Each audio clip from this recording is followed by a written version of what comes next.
अस्सलाम वालेकुम। जियो डिजिटल से मैं हूं सैयद नवीद अमीर। खैबर पख्तूनख्वा की सकाफत की पहचान बनने वाली ये चप्पल, जिसे सब पेशावरी चप्पल के नाम से जानते हैं, ये शलवार कमीज़ पर तो जचती है, लेकिन पैंट शर्ट पर भी इसकी खूबसूरती की मिसाल कहीं नहीं मिलती। लेकिन इस खूबसूरत चप्पल को बनने के लिए किन मराइल से गुजरना पड़ता है, आइए आपको दिखाते हैं।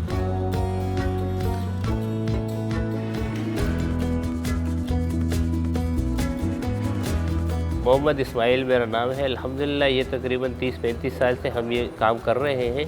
और पहले जो है ये पेशावरी चप्पल कबायली इलाकों में चलता था, लेकिन अल्हम्दुलिल्लाह आज पूरी एशिया में जो है ना इसकी डिमांड बढ़ रही है। लेकिन इसकी वजह क्या है? इसकी सबसे जो मेन वजह है वो ये है कि जो शुरुआत से जिस तरह बन रही थी हाथ का काम, अभी तक उसी तरीके से चल रही है।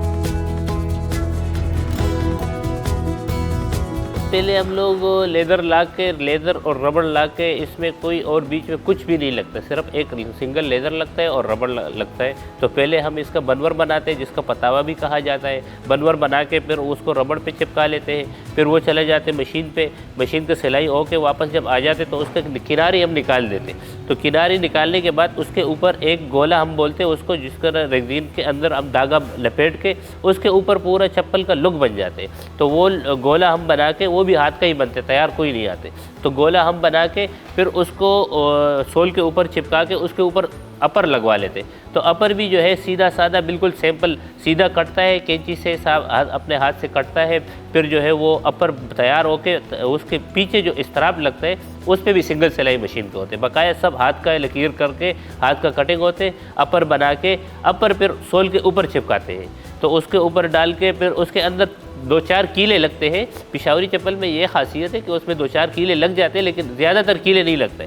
तो इस वजह से इसका भी वो 2-4 कीले हम लगवा के उसके बाद जो है वो सिलाई कर लेते हैं, आगे का भी और पीछे दोनों का हाथ का सिलाई कर लेते हैं। फिर उसको हम लोग बाटम होते हैं अपनी ज़बान में, फिर बाटम कर लेते हैं वो सटाव वगैरह। तो उसके किनारों की सिलाई हो जाती है। फिर फर्मा करके, फर्मे के बाद फिर आ जाते फिनिशिंग पे। ग्लेंडर जिसको कहा जाता है कि किनारों का जो बफ किया जाता है, तो वो ग्लेंडर पे आके ग्लेंडर किया जाता है। फिर उसके बाद फिर चले जाते हैं फिनिशिंग पे। तो फिनिश के लिए फिर वो उसका फिनिश करके कलर लगवाते हैं, फिर पॉलिश लगवाते हैं, फिर उसके बाद पैकिंग करके आप लोगों के सामने पेश करते हैं। इसकी बनावट नहीं तब्दील हो सकती, क्योंकि इसके पीछे बहुत सारे कंपनीज वगैरह, बहुत सारे सैंपल वगैरह, बहुत सारी चीज़ें निकल गई, लेकिन ये अपने जगह पर कड़ा है उसी तरह जिस तरह पहले से चलता आ रहा है। और अल्हम्दुलिल्लाह दिन ब दिन उसका डिमांड बढ़ता जा रहा है। तो इस वजह से ये जिस तरह शुरुआत से आ रहा है उसी तरीके से ये चल रहा है अभी तक। और अल्हम्दुलिल्लाह हमारा इखलास है और हम अपना मेहनत भरपूर करते हैं और ऑर्डर भी ज़्यादा आ रहे हैं और लोग पसंद भी ज़्यादा कर रहे हैं। और अल्हम्दुलिल्लाह पूरी एशिया में, पूरी दुनिया में लोग पसंद करते हैं इसको। तो इस वजह से मुझे नहीं लगता कि इसकी कोई कमी आएगी, लेकिन और बढ़ता जा रहा है। इसको वैसे लोग जो है 4 सद्वाल चप्पल कहा जाता है। 4 सद्वाल जो भी आते हैं हमारे यहाँ, तो उर्दू स्पीकिंग वाले हो या पश्तो स्पीकिंग वाले हो, तो वो लोग एकदम जब आ जाते बोलते हैं या पेशावरी चप्पल दे दो या 4 सद्वाल चप्पल दे दो। पश्तो में हम लोग 4 सद्वाल कहते, और वैसे उर्दू ज़बान वाले अक्सर पेशावरी चप्पल से ये ज़्यादा मशहूर है।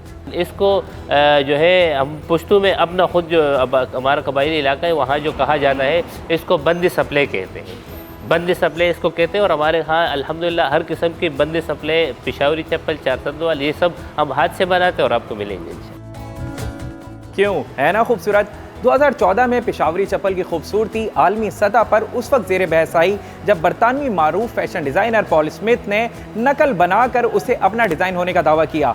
लेकिन खैबर पख्तूनख्वा कबायलियों की तारीख ने सस्ती शोहरत हासिल करने के अज़ाइम को चकनाचूर कर दिया। पेशावरी चप्पल बनने के तमाम मराइल देखने के बाद आप क्या राय रखते हैं, हमें ज़रूर बताइएगा।